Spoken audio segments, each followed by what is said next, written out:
दोस्तों, मेरी बात ध्यान से सुनो। आने वाला समय तुम्हारे जीवन का एक निर्णायक मोड़ बन सकता है। यह वह दौर है जिसका इंतजार तुम लंबे समय से कर रहे थे।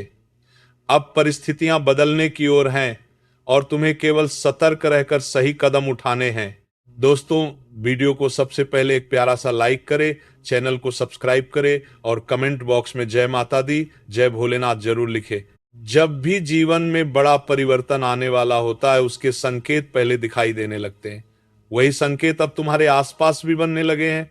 मेहनत, धैर्य और अच्छे कर्म कभी व्यर्थ नहीं जाते, वे सही समय पर फल जरूर देते हैं। अब वही समय धीरे धीरे सामने आ रहा है जब तुम्हारे प्रयासों को पहचान मिलने लगेगी। लेकिन एक बात याद रखना, अच्छा समय आने से पहले इंसान की परीक्षा भी होती है। यह परीक्षा उसके व्यवहार, निर्णय और संयम की होती है। इसलिए इस समय किसी भी प्रकार की लापरवाही मत करना। हर अवसर को समझदारी से पकड़ना और हर निर्णय सोच समझ कर लेना। तुम्हारे कर्म ही तुम्हारी सबसे बड़ी ताकत है। धन, सम्मान, सफलता या संबंध, जो कुछ भी जीवन में स्थायी मिलता है, वह कर्मों की नींव पर ही टिकता है। इसीलिए इस समय अपने कर्म, अपने शब्द और अपने व्यवहार को साफ रखना सबसे जरूरी है। बहुत बार हम अनजाने में ऐसी छोटी छोटी गलतियां कर देते हैं जो हमारे रास्ते में बाधा बन जाती हैं। मदद करना अच्छी बात है, पर विवेक के बिना किया गया कोई भी कार्य नुकसान दे सकता है। इसलिए इस समय किसी भी चीज को देने या साझा करने से पहले सोचो कि क्या वह सही है, क्या उससे तुम्हारी स्थिरता प्रभावित तो नहीं होगी। याद रखो, जीवन में परिवर्तन अचानक नहीं आता, बल्कि छोटे छोटे सही फैसलों से धीरे धीरे बनता है। इसलिए आने वाले समय को डर या उत्साह में नहीं, बल्कि समझदारी और संयम के साथ अपनाओ। यदि तुम इस समय को सजग रहकर संभाल लोगे, तो यही दौर तुम्हारी प्रगति की शुरुआत बन सकता है। अवसर दरवाजा खटखटा रहे हैं, बस तुम्हें उन्हें पहचानना है, संभालना है और सही दिशा में कदम बढ़ाना है। विश्वास बनाए रखो, कर्म करते रहो और सकारात्मक सोच के साथ आगे बढ़ो। यही वह मार्ग है जो किसी भी इंसान को स्थायी सफलता तक ले जाता है। दोस्तों, कभी कभी इंसान मेहनत तो बहुत करता है, लेकिन फिर भी उसे आगे बढ़ने का अवसर नहीं मिल पाता। वह बार बार सोचता है कि आखिर रुकावट कहाँ है, किस कारण से सफलता पास आकर भी दूर हो जाती है। सच यह है कि अक्सर बाधा बाहर नहीं, हमारे फैसलों और आदतों में छुपी होती है। बहुत बार ऐसा होता है कि अवसर हमारे दरवाजे तक आता है, लेकिन हम उसे पहचान नहीं पाते। हम दूसरों पर जरूरत से ज्यादा भरोसा कर लेते हैं, अपनी सीमाएं तय नहीं करते और फिर वही लोग हमें पीछे छोड़ देते हैं। इसका मतलब ये नहीं कि मदद करना गलत है, मदद करना पुण्य है, लेकिन विवेक के बिना किया गया सहयोग कई बार नुकसान भी दे देता है। तुम्हारा स्वभाव अच्छा है, दिल साफ है और यही तुम्हारी सबसे बड़ी ताकत भी है। पर याद रखो, भलाई का अर्थ ये नहीं कि तुम खुद को भूल जाओ। दूसरों के लिए जीते जीते यदि तुम अपने लक्ष्य से दूर हो जाओ, तो वही भलाई तुम्हें कमजोर बना देती है। इसलिए अब समय है संतुलन सीखने का। अपने समय, अपनी ऊर्जा और अपने निर्णयों की कीमत समझो। हर किसी के लिए हमेशा उपलब्ध रहना जरूरी नहीं होता। जो लोग सच में तुम्हारी कद्र करते हैं, वे तुम्हारे सीमित समय में भी तुम्हारे साथ खड़े रहेंगे, और जो केवल स्वार्थ से जुड़े हैं, वे तुम्हारे व्यस्त होते ही दूर हो जाएंगे। यही उनकी पहचान है। जीवन में आगे बढ़ने के लिए सबसे पहले खुद को प्राथमिकता देना सीखो। अपने काम पर ध्यान दो, अपने लक्ष्य स्पष्ट रखो और हर दिन थोड़ा थोड़ा आगे बढ़ो। जब इंसान खुद के प्रति ईमानदार हो जाता है, तब रास्ते अपने आप खुलने लगते हैं। याद रखो, सफलता केवल मेहनत से नहीं मिलती, समझदारी, संयम और सही लोगों की पहचान भी उतनी ही जरूरी होती है। इसलिए अब से अपनी ऊर्जा को बिखरने मत दो, उसे अपने सपनों की दिशा में लगाओ। जब तुम खुद को संभाल लेते हो, तभी दुनिया तुम्हें गंभीरता से लेना शुरू करती है और उसी क्षण से तुम्हारे जीवन का नया अध्याय शुरू होता है। बता दो से दोस्तों, जीवन में सम्मान पाने का सबसे बड़ा तरीका यह है कि पहले आप खुद अपने समय और अपनी प्राथमिकताओं की कीमत समझें।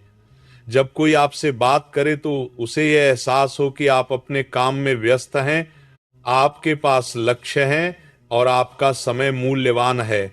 जब लोग देखते हैं कि आप खुद को गंभीरता से लेते हैं, तभी वे भी आपको महत्व देना शुरू करते हैं। यही वह बदलाव है जो धीरे धीरे आपकी छवि और आपके रिश्तों को मजबूत करता है।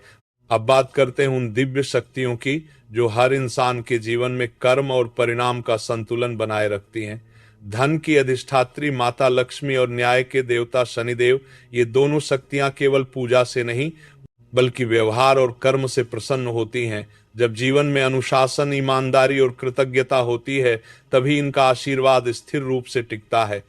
अक्सर लोग सोचते हैं कि जीवन की कठिनाइयां केवल भाग्य का खेल हैं, पर सच यह है कि हर कठिनाई हमें सजग बनने का संकेत देती है। जब इंसान अपने निर्णयों में स्पष्ट होता है, दूसरों के प्रति दयालु होता है और स्वयं के प्रति जिम्मेदार होता है, तब परिस्थितियां बदलने लगती हैं। यही वह क्षण होता है जब भीतर की शक्ति जागती है और बाहर के रास्ते खुलने लगते हैं। दोस्तों, जीवन में जब अच्छा समय आने वाला होता है तो अक्सर प्रकृति और परिस्थितियां हमें छोटे छोटे संकेत देकर सावधान करती हैं। इन संकेतों का अर्थ डरना नहीं होता बल्कि जागरूक होना होता है। जब मन में सकारात्मक बदलाव महसूस हो, जब घर का वातावरण हल्का लगे या जब अचानक दया, कृतज्ञता और शांति का भाव भीतर उठे, तो समझो कि जीवन नई दिशा लेने को तैयार है। ऐसे समय में सबसे जरूरी बात यह होती है कि हम संयम रखें और अपने कर्मों को सही रखें।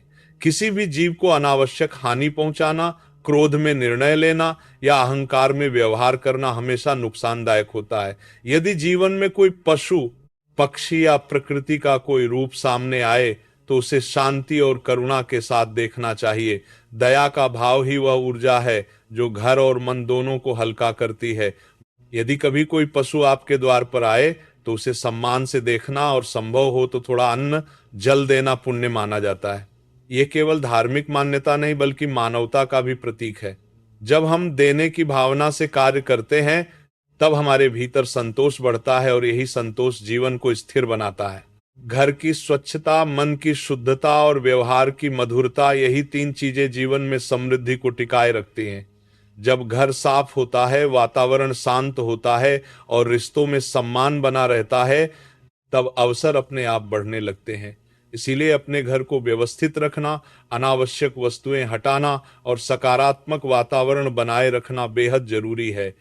इसके साथ ही एक और बात ध्यान रखने योग्य है, हर किसी पर तुरंत भरोसा करना समझदारी नहीं होती। भलाई करना अच्छी बात है, पर विवेक के साथ अपने निर्णय खुद लो, अपनी सीमाएं तय करो और अपनी ऊर्जा को सही दिशा में लगाओ। जब इंसान अपने समय और विश्वास का सम्मान करता है, तभी लोग भी उसे गंभीरता से लेते हैं। याद रखो, भाग्य केवल संयोग नहीं होता, वह हमारे कर्मों, हमारी आदतों और हमारे दृष्टिकोण से बनता है। यदि तुम धैर्य, अनुशासन और सकारात्मक सोच बनाए रखोगे तो धीरे धीरे परिस्थितियां तुम्हारे पक्ष में आती जाएंगी। इसीलिए डरने की जरूरत नहीं, बस सजग रहने की जरूरत है। करुणा रखो, स्वच्छता रखो, संयम रखो और अपने लक्ष्य पर ध्यान रखो। यही चार बातें तुम्हें स्थिर सफलता, सम्मान और संतोष की ओर ले जाएंगी।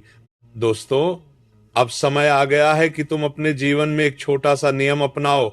जब भी कोई तुमसे कुछ मांगे, चाहे पैसा हो, सामान हो या तुम्हारा समय, तुरंत जवाब देने के बजाय पहले कुछ पल शांत रहकर सोचो। अगर मन में जरा सा भी संदेह आए तो विनम्रता से मना कर दो। मना करने का तरीका कठोर नहीं होना चाहिए, बस इतना कहना काफी है कि अभी संभव नहीं है। यही संयम शनिदेव का पहला पाठ है, दया करो पर अपनी सीमाएं तय करके। दूसरी बात, अपने जीवन की योजनाएं, कमाई या खुशियां हर किसी के सामने प्रकट मत करो। कई बार अनजाने में हम अपने घर की बातें दूसरों को बता देते हैं और वही बातें नकारात्मक ऊर्जा को आकर्षित कर लेती हैं। इसलिए यदि कोई पूछे कि क्या चल रहा है, तो बस मुस्कुराकर कह देना, सब ठीक है, भगवान की कृपा है। इससे मन भी हल्का रहता है और नजर भी कम लगती है। तीसरी बात, अपने शब्दों पर नियंत्रण रखना। आने वाले समय में ऐसे लोग मिल सकते हैं जो तुम्हें उकसाएंगे, तुम्हारे निर्णयों पर सवाल उठाएंगे या तुम्हारी बात काटेंगे। यह जीवन की परीक्षा होती है। याद रखना, बोला हुआ शब्द लौट कर नहीं आता। यदि मन में क्रोध उठे तो तुरंत पानी पी लो या मन ही मन कुछ क्षण शांत रहो। संयम ही वह शक्ति है जो इंसान को ऊपर उठाती है। अब कुछ सरल उपायों की बात करते हैं जिन्हें तुम घर पर ही कर सकते हो। सुबह उठकर अपने मुख्य द्वार के आसपास सफाई कर लो और थोड़ा सा साफ पानी लेकर दरवाजे पर हल्का छिड़काव कर दो। यह प्रतीक है कि तुम अपने घर की ऊर्जा को शुद्ध कर रहे हो। शाम को यदि संभव हो तो घर में एक दीपक जलाओ और शांत मन से ईश्वर को प्रणाम करो। ये छोटा सा अभ्यास मन में स्थिरता लाता है। अपने व्यवहार में मिठास बनाए रखना भी बहुत जरूरी है। लोगों से बात करते समय आदर के शब्द जोड़ना, धन्यवाद कहना और नम्र रहना, ये सब जीवन में सहयोग और सम्मान दोनों बढ़ाते हैं। साथ ही घर की चीजों को व्यवस्थित रखना, नमक या भोजन को ढका रखना और अनाज का सम्मान करना, ये सब अनुशासन की निशानी है और अनुशासन ही स्थिर समृद्धि की नींव है। सबसे महत्वपूर्ण बात, किसी का दिल मत दुखाओ, खासकर किसी जरूरतमंद बुजुर्ग या मजदूर का। यदि मदद कर सकते हो तो करो, पर बिना दिखावे के। और यदि किसी ने तुम्हारे साथ बुरा किया है तो बदले की भावना मत रखो। समय और कर्म स्वयं न्याय करते हैं। अब अंत में एक पारंपरिक मान्यता का उल्लेख करना जरूरी है। घर की झाड़ू को कई लोग केवल सफाई का साधन नहीं बल्कि व्यवस्था और बरकत का प्रतीक मानते हैं। इसीलिए उसे सम्मान से रखना चाहिए, पैर से नहीं लांघना चाहिए और अव्यवस्थित स्थान पर नहीं फेंकना चाहिए। ये केवल परंपरा नहीं बल्कि घर के प्रति सम्मान का भाव है। एक साल पर प्रतिथि साल पर पड़ी, सार यही है, अपने कर्मों को सही दिशा दो, अपनी सीमाओं का सम्मान करो और अपने घर की ऊर्जा को सकारात्मक बनाए रखो। जब इंसान यह सब करने लगता है तो धीरे धीरे परिस्थितियां भी उसके पक्ष में बदलने लगती हैं। धैर्य रखो, संयम रखो और विश्वास बनाए रखो। आगे का रास्ता स्वयं खुलता चला जाएगा।